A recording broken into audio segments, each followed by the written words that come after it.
Assalamualaikum warahmatullahi wabarakatuh. Kami dari kelompok 11 akan menjawab pertanyaan yang telah kami tampung pada presentasi minggu lalu. Saya Mutiara Putri, NIM 2019-156 akan menjawab pertanyaan dari Malikul Kudus 2017-01 kelompok 4. Pertanyaannya, adakah tahap yang dapat dilakukan untuk pengembangan sebuah produk? Jawabannya ada. Tahapannya yang pertama yaitu merancang ide produk baru dari produk yang sudah ada, melakukan penyaringan atau pemilihan ide produk berdasarkan tren terbaru saat ini, mengembangkan dan menguji setiap konsepnya layak atau tidaknya peluncuran produk tersebut, menyusun strategi pemasaran, melakukan analisis bisnis, mengembangkan dan menyempurnakan produk, melakukan uji pemasaran dalam skala kecil, dan memasarkan produk dalam skala besar.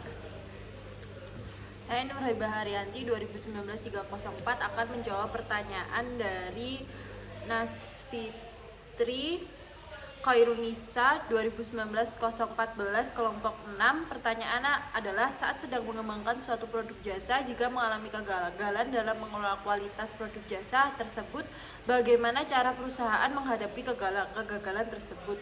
Jadi ketika suatu perusahaan mengalami kegagalan, yang pertama dilakukan adalah melakukan perbaikan hingga tuntas dan libatkan pihak yang benar-benar terpercaya serta diakui untuk memberikan pengasahan bahwa produk tersebut benar-benar telah memenuhi standar sesuai ketentuan aman dan tetap berkualitas.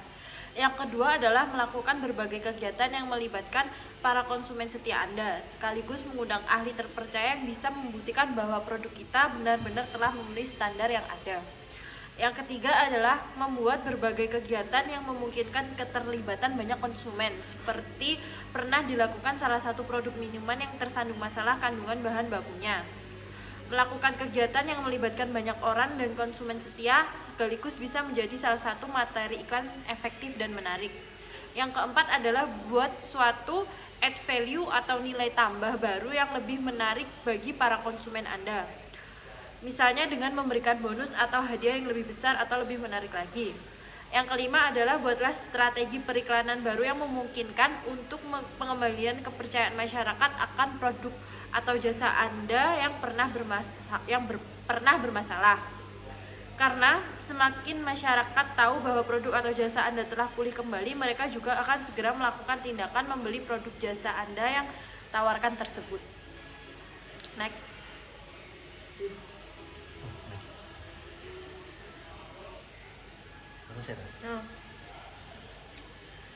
Selanjutnya saya akan menjawab pertanyaan dari Muhammad Robitul dari kelompok 3. Pertanyaannya,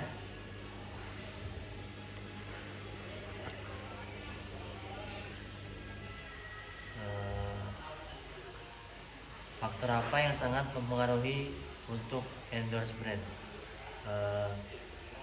Ada beberapa faktor yang mempengaruhi endorse brand, yaitu faktor yang pertama reputasi, lalu ada popularitas, lalu public image, kepercayaan, dan sikap selebriti endorse itu sendiri.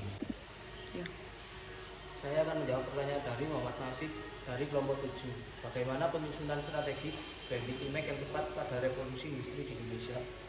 Industri tak hanya menyangkut digitalisasi proses dengan bantuan automasi dan robot semata. Lebih dari itu, era industri juga erat hubungannya dengan penggunaan perangkat komputer dan internet. Melalui kecanggihan internet, proses produksi di berbagai industri kini bisa dipantau dan diketahui dari jarak jauh. Oleh karena itu, kehadiran Internet of Things merupakan salah satu bagian penting pada era industri di Indonesia saat ini.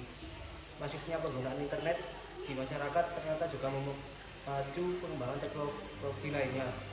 Beberapa di antaranya big data analytics dan untuk mendukung perusahaan mengambil keputusan dan menyusun strategi bisnis berdasarkan data. Machine learning yang dapat menganalisis pola data dalam jumlah besar, serta cloud computing yang menghadirkan layanan server dan komputasi lebih efisien. Saya akan menjawab pertanyaan dari Yofi Oktavian dari kelompok 10. Pertanyaannya, cara membangun kesan tertentu terhadap suatu pelayanan jasa agar pelayanan tersebut bisa selalu diingat oleh konsumen. Yang pertama, bisa dengan memberikan reward atau diskon yang menarik kepada pelanggan, membangun kepercayaan atau trust kepada pelanggan, menciptakan hubungan yang lebih dekat kepada pelanggan, memberikan pelayanan yang jauh melebihi ekspektasi dari pelanggan itu sendiri, dan menjadi seorang sosok yang ahli dalam memberikan customer service yang solutif, lalu mendengarkan feedback pelanggan dan meningkatkan kualitas produknya itu sendiri. Kemudian saya akan menjawab pertanyaan dari Alfian Rizaldi dari kelompok 1. Strategi apa saja yang perlu dilakukan agar produk jasa tersebut dapat berada di posisi yang terbaik di pasar? Yang pertama yaitu kenali pelanggan dengan baik, kemudian melakukan promosi yang tepat, yang ketiga bangun tempat usaha yang strategis, kemudian yang keempat membuat anggaran sistematis seperti perlunya membuat anggaran khusus untuk promosi. Yang kelima, menjalin hubungan yang baik dengan pelanggan. Dengan pelayanan yang baik, pelanggan akan senang karena mereka merasa dihormati dan dilayani dengan baik, dan kemungkinan besar pelanggan akan mengajak orang lain untuk ikut membeli produk di perusahaan. Yang keenam, data toko online sendiri. Yang ketujuh, memiliki media sosial perusahaan. Yang kedelapan, aktifkan email marketing dengan mempromosikan produk melalui via email juga menjadi cara pemasaran yang efektif. Selanjutnya saya akan menjawab pertanyaan dari Anugraha Sri Pratama 2019-256 kelompok 9. Pertanyaannya adalah bagaimana cara perusahaan dapat menarik konsumen terhadap produk jasa yang baru diluncurkan agar produk jasa tersebut menjadi top of mind di konsumen. Yang pertama adalah memaksimalkan promosi di media sosial. Promosi di media sosial ini sangat efektif karena kita bisa membuat promosi spesifik kepada target bisnis. Yang selanjutnya adalah terapkan banyak strategi marketing. Jika ingin produk laris di pasaran, maka jangan hanya terpaku pada satu jenis strategi saja. Sebaiknya menerapkan banyak strategi marketing sekaligus agar hasilnya jauh lebih efektif. Misalnya seperti membuat artikel SEO, membuat soft selling, membuat promosi di website, dan yang lainnya. Yang ketiga adalah jalin kerjasama dengan rekan bisnis yang tepat. Untuk itu, menjalin kerjasama dengan beberapa rekan bisnis akan membuat ide bisnis semakin banyak. Selanjutnya adalah lakukan kolaborasi dengan bisnis yang berhubungan. Saat ini sudah tidak zamannya lagi bersaing dengan pihak lain. Lebih baik menjalin kolaborasi sehingga kedua belah pihak sama-sama berkembang dan mendapatkan untung. Yang selanjutnya, rajin hadirkan diskon dan giveaway. Pemberian diskon dan hadiah menarik merupakan hal lumrah dalam bisnis.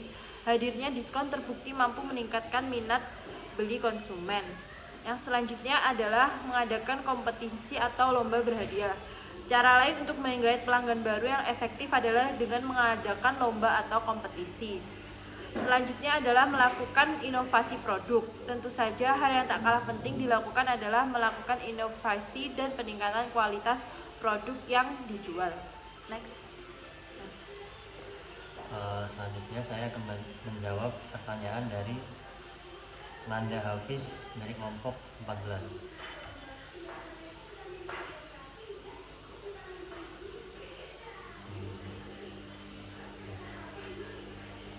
Pertanyaannya, bagaimana Bukalapak dapat bersaing dalam kualitas produk jasanya untuk dapat membuat konsumen tertarik dan loyal pada Bukalapak? Yaitu dalam bersaing dengan perusahaan e-commerce yang lain, Bukalapak menerapkan beberapa strategi, antara lain marketing di lingkup layar satu city, lalu gandeng mitra Bukalapak, dan kembangkan multiple search channel. Strategi yang dilakukan ini lebih membantu UMKM di Indonesia. Kemudian saya akan menjawab pertanyaan dari Ahmad Kulbari Saifullah dari kelompok 2. Bagaimana cara untuk pengembangan produk jasa terhadap materi di slide 4, pengelompokan pemrosesan jasa. Yang pertama yaitu dengan menciptakan ide. Ide baru dapat berasal dari pemasar, konsumen, agen seperti produk perusahaan lain, kemudian disempurnakan sebagai inovasi produk. Kemudian yang kedua yaitu memilih ide, proses evaluasi ide baru dengan melalui analisis SWOT. Kemudian pemilihan ide baru harus mempertimbangkan kesejahteraan konsumen. Yang ketiga yaitu mengevaluasi ide, pengujian konsep untuk mendapatkan reaksi dari pelanggan. Kemudian riset pemasaran mulai dari kelompok, fokus hingga survei formal dari pelanggan. Yang keempat, melakukan pengembangan. Penyaringan dan evaluasi ide harus dianalisis lebih jauh, menguji bauran pemasaran, merevisi rencana. Kemudian yang kelima, melakukan komersialisasi. Diperlukan kerjasama antar perusahaan. Yang pertama, fasilitas manufaktur atau jasa harus dipersiapkan. Kemudian barang harus diproduksi untuk mengisi saluran distribusi. Yang terakhir, karyawan disewa dan dilatih untuk memberikan pelayanan. Selanjutnya saya akan menjawab pertanyaan dari Selvia Ilmiatun Mufidah dan juga Bayu Triantoro dari kelompok 5 dan 2. Pertanyaannya, menurut kelompok Anda, apa saja yang dihadapi oleh perusahaan dalam mengembangkan pasar jasa baru dan bagaimana perusahaan menghadapi tantangan tersebut? Tantangan dalam pengembangan produk baru dapat berasal dari internal dan dari faktor eksternal. Tantangan internalnya biasanya di antaranya adalah biaya, SDM, fasilitas atau peralatan, dan komitmen manajemen. Tantangan eksternalnya diantaranya krisis multidimensi, persaingan global, perkembangan teknologi atau iptek, dan perkembangan tuntutan konsumen.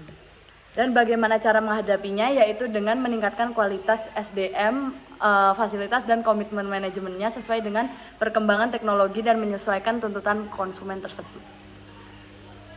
Selanjutnya saya akan menjawab pertanyaan dari Aziz MZ 2019-639 dari kelompok 8. Pertanyaannya, bagaimana implementasi dari perpanjangan lini proses dan apa fungsinya?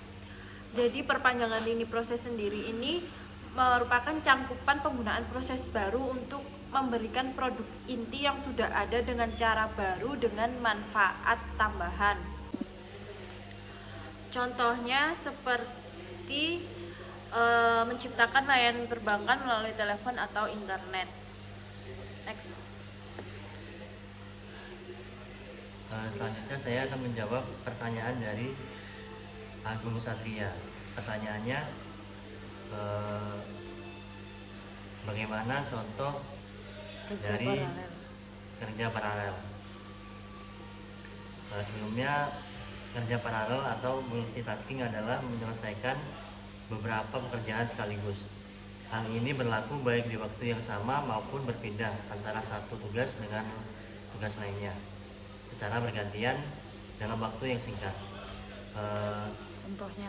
Contohnya yaitu seperti wartawan. Wartawan bisa bekerja selama 24 jam selama 7 hari, sanggup bekerja di bawah tekanan deadline dan harus multitasking. Seorang wartawan dituntut bekerja cepat sebab dikejar deadline tayang atau publish di sebuah berita, baik itu untuk media cetak, televisi maupun media online. Dituntut cepat dalam penerbitan agar medianya menjadi yang terdepan, bukan yang terbelakang, tentunya dengan berita-berita yang akurat. Selanjutnya, kemudian saya akan menjawab pertanyaan dari Atorik Muklis dari kelompok 9. Bagaimana meningkatkan konsistensi dalam mengembangkan produk baru, yaitu seperti menambah target penjualan dengan memproduksi produk yang kualitasnya meningkat atau melakukan seperti pengembangan diri sendiri, seperti membantu rekan kerja yang mengalami kesusahan mengerjakan pekerjaannya. Selain itu, berpikir positif juga mendorong dalam meningkatkannya kinerja seseorang, seperti kita berpikir betapa senangnya dapat bermanfaat bagi orang lain. Sekian jawaban dari kelompok kami. Apabila ada kurang lebihnya mohon maaf. Assalamualaikum warahmatullahi wabarakatuh.